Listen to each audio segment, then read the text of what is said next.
Bilang Pilipino at bilang abogado, ako'y naniniwala na hindi dapat ibinigay ng ganun-ganun na lamang na pamamaraan ang ating dating Pangulo na si Tatay Digong o si Rodrigo Roa Duterte doon nga po sa isang banyagang korte o sa isang banyagang jurisdiction.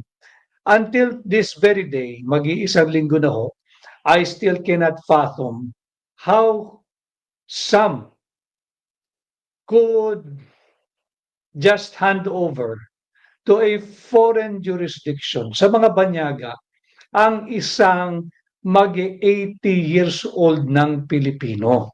Mag-80 na ho si Tatay Digong sa March 28. At nakita naman natin yung kanyang physical condition, wala na ho itong pagkatakas. Hindi ho ito na kayang hirap na nga hong maglakad mag-isa. At of course, yung kanyang balanse medyo compromise na rin. So kakasama ng loob makita. Hindi po yan ang Pilipino eh. Hindi po tayo ganyan. Wala po sa kultura nating mga Pilipino na basta-basta na lamang ay ibigay sa kamay, uulitin ko, sa kamay ng naglalaway na banyaga ang isa nating kababayan. At higit pa riyan, isang dating Pangulo na hindi mo naman matatawaran ang pagmamahal sa ating mga Pilipino at sa ating bansa. Higit pa sa ating mga kabataan. Linabanan niya ang political elites. Linabanan niya yung sindikato ng droga at kung ano-anong mga sindikato ng krimen. Tayo ay binigyan ng kapanatagan ng loob na tayo ay ligtas sa ating mga pamamahay. Ibinalik niya ang lansangan sa ating mga Pilipino at yan, yung mga interest groups na talagang may galit sa kanya eh. Nandyan din siyempre yung interest ng mga banyaga na talaga naman gustong-gusto siyang makuha at siyempre yung mga elitistang politiko at ilang oligarko. Yan yung mga nasagasaan niya nung kanyang term. Ano ba ito? Invites you to co-host. Ano ba ito? Decline? Decline mo na. Decline. Pasensya na ho. So yan ho ang ating pinag-uusapan sa ngayon. At mainit na mainit din kaninang hapon. I think after lunch yata lumabas itong balitang ito na OSG recused na mag-participate doon sa hearing para sa habeas corpus, yung sa gaganapin sa Korte Suprema. Tumanggi ang Office of the Solicitor General na kumatawan o maging abogado ng gobyerno. Alam mo ninyo, ang abogado ng gobyerno walang iba kundi ang Office of the Solicitor General. Subalit nakakagulat at tumanggi ang Office of the Solicitor General na katawanin o i-represent ang gobyerno sa hearing diyan sa Korte Suprema. Yan po yung tungkol sa habeas corpus petition na final ng anak ni Pangulong Duterte na si Miss Kitty at ang abogado po diyan ay si Attorney Salvador Panelo. I will not dwell into the merits sapagkat hindi po natin na kaso yan. May ibang abogadong naka-assign diyan. Atin lamang ho, yung pagtanggi ng OSG, bay malaman po yun. Sapagkat ang OSG po ang pangunahing abogado ng ating gobyerno. Nung sila'y tumanggi, malinaw po yung kanilang naging rason eh. Sila ay hindi naniniwala na may jurisdiction ng ICC sa atin. At sila'y naniniwala na hindi dapat binigyang daan yung request ng ICC na ipinadaan sa Interpol na i-execute yung warrant of arrest laban kay Pangulong Duterte. Bagamat ito po ay hindi naman siya talaga moot sapagkat may mga nakabinbin pa pong petition sa Korte Suprema. Pag-usapan lang natin, yan nga po yung pinagtatalunan sa ground noong March 11. Meron po kasing Article 59, yung Rome Statute, na sinasabi nga na pagkabago mo arestuhin ang isang Pilipino, ipakita mo muna yung warrant of arrest at yung warrant of arrest na yan dapat ay ipakita mo sa isang competent judicial authority. Malinaw ho yun na competent judicial authority, meaning korte. Hindi po parte ng executive department, korte.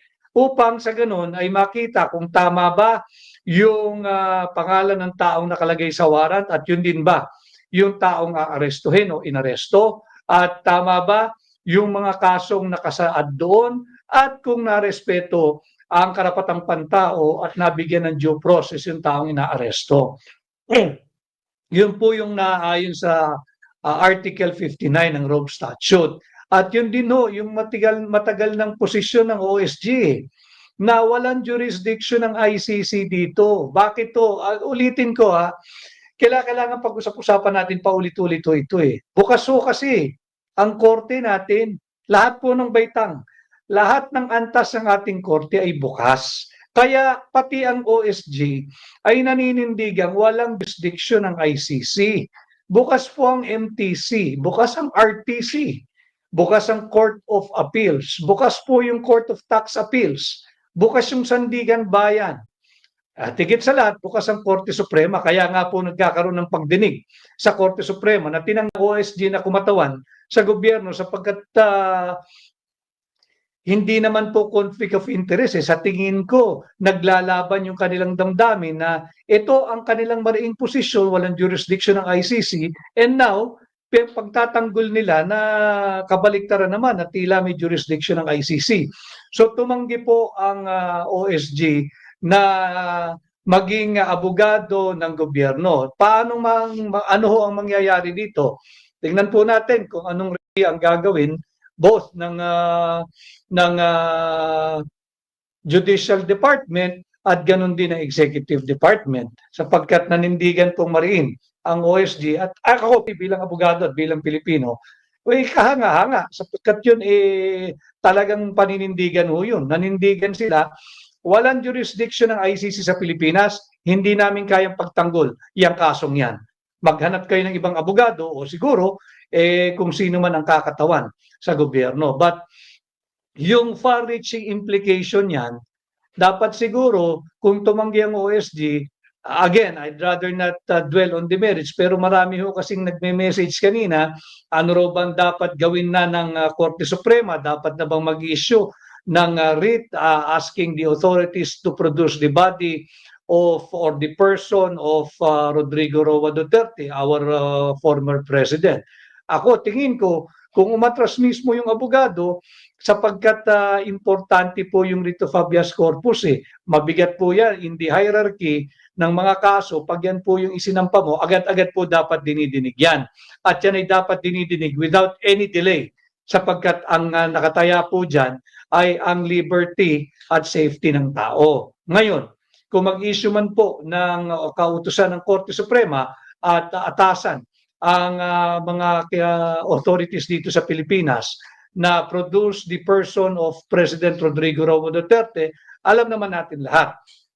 Wala na po tayong jurisdiction ng ating Korte Suprema pagdating dyan sa ICC. But I think it is important na ma-settle po muna yung isyong yan at makapaglabas nga ng writ.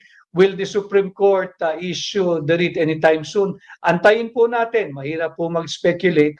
And again, it is a live case. Ang atin lamang nagiging usapan dito, yung ating opinion dito sa naging hakbang o naging desisyon o pasya ng Office of the Solicitor General na hindi nila kayang i-represent ang gobyerno sa kasong ito sapagkat ito ay labag sa paulit-ulit na nilang paninindigan na walang jurisdiction ang ICC sa ating bansa. At alam ho ninyo, yung kaso pong ibinibintang kay Pangulong Duterte, nagsimula ng 2011. 2011 to 2019. 2011 to 2016, hindi pa naman po siya ang Pangulo noon Ibig sabihin, kung wala ngang naisang pangkaso sa lokal, dito ho sa atin sa Pilipinas, nung siya hindi pa Pangulo, dahil wala talagang kaso. Because it is impossible na hindi mo makasuhan kung meron kang ebidensya. Kung meron kang complainant, kung meron kang talagang factual basis na malinaw na nagsasabing ito yung krimeng naganap sa araw na ito, sa oras na ito, sa lugar na ito. At wala nga hong nabuong kaso from 2011 to 2016. Ngayon, yung binibintang na kasong naganap between 2016 and 2019, wala pa rin hong kaso dito sa Pilipinas Kaya nga ho yung interview ni Ted Filon sa akin last Friday na meron na raw malapit na base dun sa kanilang na-interview, malapit na raw ma-conclude yung investigation at sasampahan na ng kaso. If that is the case, bakit minadali yung ICC? Kung meron naman palang investigation nagaganap at malapit na raw makabuo ng kaso at makapagsampa ng kaso, hindi ho ba't masyado namang pinaspasan yung pag-turnover sa ICC